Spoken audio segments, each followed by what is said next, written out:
ಆತ್ಮೀಯ ಬಂಧುಗಳೇ, ಶ್ರೀಮದ್ ಭಗವದ್ಗೀತೆ ತತ್ವ ವಿವೇಚನಿ ಟೀಕಾ ಅಧ್ಯಾಯ 6 ಆತ್ಮ ಸಂಯಮ ಯೋಗ. ಇದರಿಂದ ನಾವು 14ನೇ ಶ್ಲೋಕವನ್ನು ತಿಳ್ಕೊಳ್ತಾ ಇದ್ವಿ. ಅದರಲ್ಲಿ ಸಾಧಕನ ತಿಳುವಳಿಕೆಗೋಸ್ಕರ ಧ್ಯಾನಕ್ಕೆ ಕೆಲವು ಸ್ವರೂಪಗಳ ವರ್ಣನೆಯನ್ನು ಮಾಡ್ತಾ ಇದ್ರು. ಅದರಲ್ಲಿ ಮೊದಲಿಗೆ ಧ್ಯಾನಸ್ಥನಾದಂತಹ ಭಗವಾನ್ ಶ್ರೀ ಶಂಕರನ ಧ್ಯಾನ, ಆಮೇಲೆ ಎರಡನೆಯದಾಗಿ ಭಗವಾನ್ ಶ್ರೀ ವಿಷ್ಣುವಿನ ಧ್ಯಾನ, ಮೂರನೆಯದಾಗಿ ಶ್ರೀರಾಮನ ಧ್ಯಾನ ಹೇಗೆ ಮಾಡೋದು ಅಥವಾ ಆ ರೂಪವನ್ನು ಹೇಗೆ ಕಲ್ಪನೆ ಮಾಡಿಕೊಳ್ಬಹುದು ಅನ್ನೋದ್ರ ಬಗ್ಗೆ ತಿಳಿಸಿದ್ರು. ಈಗ ಭಗವಂತ ಶ್ರೀಕೃಷ್ಣನ ಧ್ಯಾನ, ಇದರಲ್ಲಿ ಎರಡು ರೀತಿ ನಾವು ಕೃಷ್ಣನನ್ನು ಧ್ಯಾನಿಸ್ಬೋದು. ಒಂದು ಈಗ ನಾವು ತಿಳ್ಕೊಳ್ಳೋಣ. ಮೊದಲನೇದು, ವೃಂದಾವನದ ಶ್ರೀ ಯಮುನೆಯ ತೀರದಲ್ಲಿ, ವೃಂದಾವನದಲ್ಲಿ ಶ್ರೀ ಯಮುನೆ ಇದ್ದಾಳಲ್ಲ, ಆ ತೀರದಲ್ಲಿ ಅಶೋಕ ವೃಕ್ಷಗಳಿದೆಯಲ್ಲ, ಅದರ ನವಪಲ್ಲವ ಸುಶೋಭಿತ ಕಾಳಿಂದಿ ಕುಂಜದಲ್ಲಿ, ಅಲ್ಲಿ ಕಾಳಿಂದಿ ಕುಂಜ ಅಂತ ಇದೆ, ಅಲ್ಲಿ ಭಗವಂತ ಶ್ರೀಕೃಷ್ಣ ಗೋಪಸಖರೊಡನೆ, ತನ್ನ ಗೋಪಸಖರು ಅಂದ್ರೆ ಏನು, ಗೋಪ ಬಾಲಕರು, ಅವನು ಗೊಲ್ಲ ಅಲ್ವಾ, ಸೊ ಗೊಲ್ಲರ ಸಖರು ಇರ್ತಾರೆ ಅವನಿಗೆ, ಜೊತೆಗಾರರು, ಮಿತ್ರರು, ಅವರ ಜೊತೆ ವಿರಾಜಮಾನನಾಗಿರ್ತಾನೆ. ಈಗ ವೃಂದಾವನ, ಅಲ್ಲಿ ಯಮುನೆ ತೀರೆ, ಅಲ್ಲಿ ಅಶೋಕ ವೃಕ್ಷಗಳೆಲ್ಲ ಇರುವಂತ ಒಂದು ಕಾಳಿಂದಿ ಕುಂಜ ಅಂತ ಇದೆ, ಅಲ್ಲಿ ಭಗವಂತ ಶ್ರೀಕೃಷ್ಣ ತನ್ನ ಗೊಲ್ಲ ಜೊತೆಗಾರರ ಜೊತೆ ಅಲ್ಲಿ ವಿರಾಜಮಾನನಾಗಿದ್ದಾನೆ. ನವಮೇಘದ ಹಾಗೆ ಶ್ಯಾಮಲ ಕಾಂತಿ ಯುಕ್ತ ನೀಲವರ್ಣದವನಾಗಿದ್ದಾನೆ. ಈಗ ಕೃಷ್ಣ ಯಾವ ಬಣ್ಣದಲ್ಲಿದ್ದಾನೆ? ನೀಲವರ್ಣದಲ್ಲಿ ಇರುವಂಥವನವನು. ಆಮೇಲೆ ಶ್ಯಾಮಲ ಶರೀರದಲ್ಲಿ ಸುವರ್ಣವರ್ಣ ಪೀತಾಂಬರವನ್ನ ತೊಟ್ಟಿದ್ದಾನೆ. ಶ್ಯಾಮಲ ಮೋಡಗಳ ಸಮೂಹದಲ್ಲಿ ಹೊಳಿತಾ ಇರುವಂಥ ಕಾಮಲ ಬಿಲ್ಲಿನ ಹಾಗೆ ಅದು ಸುಶೋಭಿಸ್ತಾ ಇತ್ತು. ಅಂದರೆ ಆ ಭಗವಂತ ಪೀತಾಂಬರವನ್ನು ಹುಟ್ಟಿರೋದು ಹೇಗೆ ಕಾಣಿಸ್ತಾ ಇತ್ತು ಅಂತಂದರೆ, ಶ್ಯಾಮಲ ಬಣ್ಣದ ಮೋಡಗಳಲ್ಲಿ ಹೊಳಿತಾ ಇರುವಂಥ ಕಾಮನ ಬಿಲ್ಲೇನೋ ಅನ್ನೋ ರೀತಿ ಕಾಣಿಸ್ತಾ ಇತ್ತು. ಕೊರಳಲ್ಲೇನು ಹಾಕೊಂಡಿದ್ದಾನೆ?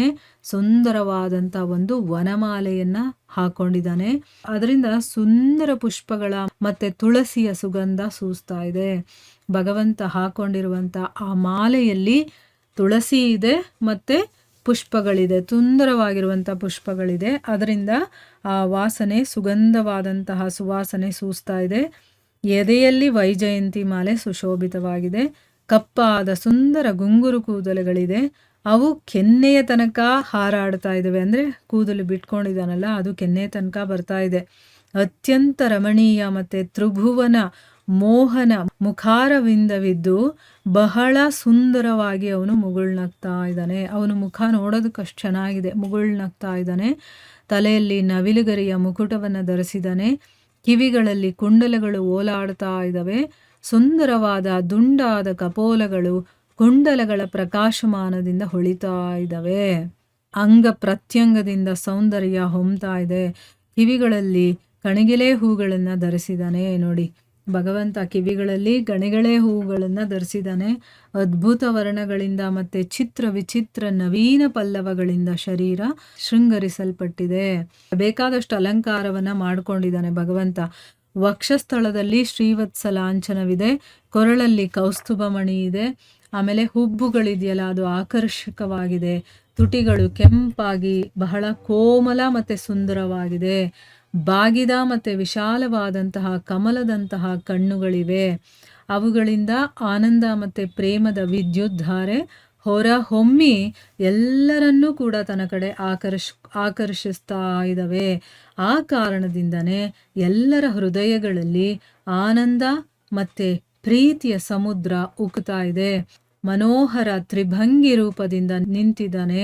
ಮತ್ತೆ ತನ್ನ ಚಂಚಲ ಮತ್ತೆ ಕೋಮಲ ಬೆರಳುಗಳನ್ನ ಮುರಳಿಯ ರಂಧ್ರಗಳ ಮೇಲೆ ಆಡಿಸ್ತಾ ಬಹಳ ಮಧುರ ಸ್ವರಗಳಿಂದ ಅದನ್ನ ನುಡಿಸ್ತಾ ಇದ್ದಾನೆ. ನೋಡಿ, ಈ ರೂಪವನ್ನ ನಾವು ಒಂದು ಇಮ್ಯಾಜಿನೇಷನ್ ಮಾಡ್ಕೋಬೇಕು. ಏನು ಅಂತಂದ್ರೆ, ಯಮುನಾ ತೀರ ಇದೆ, ಅಲ್ಲಿ ಅಶೋಕ ವೃಕ್ಷಗಳಿಂದ ಸುಶೋಭಿತವಾಗಿರುವಂಥ ಕಾಳಿಂದಿ ಕುಂಜದಲ್ಲಿ ಭಗವಂತ ತನ್ನ ಸ್ನೇಹಿತರ ಜೊತೆ ಇದ್ದಾನೆ. ಅವನು ಹೇಗಿದ್ದಾನೆ, ಏನು ಅವನ ಒಂದು ಸೌಂದರ್ಯವನ್ನ ವರ್ಣನೆ ಮಾಡಿದ್ದಾರೆ. ಗುಂಗುರು ಕೂದಲಿದೆ, ಮತ್ತೆ ಮುಗುಳ್ನಗೆ ಇದೆ, ಆಮೇಲೆ ನವಿಲುಗರಿಯ ಒಂದು ಮುಕುಟವನ್ನ ಧರಿಸಿದ್ದಾನೆ, ಕಿವಿಗಳಲ್ಲಿ ಕುಂಡಲಗಳಿದೆ, ಕಿವಿಗಳಲ್ಲಿ ಗಣಗಿಲೆ ಹೂವನ್ನ ಇಟ್ಕೊಂಡಿದ್ದಾನೆ, ಮತ್ತೆ ಶರೀರವನ್ನ ಶೃಂಗಾರ ಮಾಡಿದ್ದಾರೆ. ಮತ್ತೆ ವಕ್ಷಸ್ಥಲದಲ್ಲಿ ಲಾಂಛನ ಇದೆ, ಕೊರಳಲ್ಲಿ ಕೌಸ್ತುಭಮಣಿ ಇದೆ, ಆಮೇಲೆ ತುಟಿಗಳು ಕೆಂಪಾಗಿ ಬಹಳ ಕೋಮಲವಾಗಿದೆ, ಸುಂದರವಾಗಿದೆ. ಆಮೇಲೆ ಅವನು ನಿಂತಿದ್ದಾನೆ. ನಿಂತಾಗ ಭಗವಂತ ತ್ರಿಭಂಗಿಯ ರೂಪದಲ್ಲಿ ನಿಂತ್ಕೊಳ್ತಾನವನು. ಆ ರೀತಿ ನಿಂತಿದ್ದಾನೆ. ಮತ್ತು ಅವನ ಕೈಯಲ್ಲಿ ಒಂದು ಕೊಳಲಿದೆ. ಆ ಕೊಳಲಿನ ರಂಧ್ರಗಳಿದೆಯಲ್ಲ, ಅದ್ರ ಮೇಲೆ ತನ್ನ ಕೋಮಲವಾಗಿರುವಂಥ ಬೆರಳುಗಳನ್ನು ಆಡಿಸ್ತಾ ಇದ್ದಾನೆ. ಮತ್ತು ಅದರಿಂದ ಏನಾಗ್ತಾ ಇದೆ, ಒಂದು ಮಧುರವಾದ ಸ್ವರ ಬರ್ತಾ ಇದೆ. ಆ ರೀತಿ ಅವನು ಕೊಳಲಿಂದ ಮಧುರವಾದ ಸ್ವರಗಳನ್ನು ನುಡಿಸ್ತಾ ಇದ್ದಾನೆ. ಈ ರೀತಿಯ ಒಂದು ಸೌಂದರ್ಯದ ಕಲ್ಪನೆಯನ್ನು ನಾವು ಮಾಡಿಕೊಂಡು ಬೇಕಾದ್ರೆ ಧ್ಯಾನ ಮಾಡ್ಬೋದು ಅಂತಂದ್ಬಿಟ್ಟು ಇಲ್ಲಿ ಹೇಳ್ತಾ ಇದ್ದಾರೆ. ಕೃಷ್ಣನ ಒಂದು ರೀತಿಯ ಒಂದು ಧ್ಯಾನವನ್ನು ಹೇಳಿದ್ದಾರೆ. ಇನ್ನೊಂದು ರೀತಿ ಯಾವ ರೀತಿ ನಾವು ಕೃಷ್ಣನನ್ನು ಧ್ಯಾನ ಮಾಡ್ಬೋದು ಅನ್ನೋದನ್ನು ನಾವು ಮುಂದಿನ ಭಾಗದಲ್ಲಿ ತಿಳ್ಕೊಳ್ಳೋಣ. ಹರೇ ಕೃಷ್ಣ.